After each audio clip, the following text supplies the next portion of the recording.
Hi, we all know the importance of finance. When we come across it, we are tangled in confusion and all things relating money.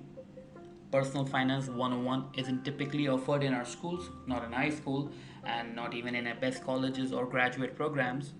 Well, it should be, but it's not. To complicate matters even more, you will probably hear about most products through advertising that can be misleading, if not downright false.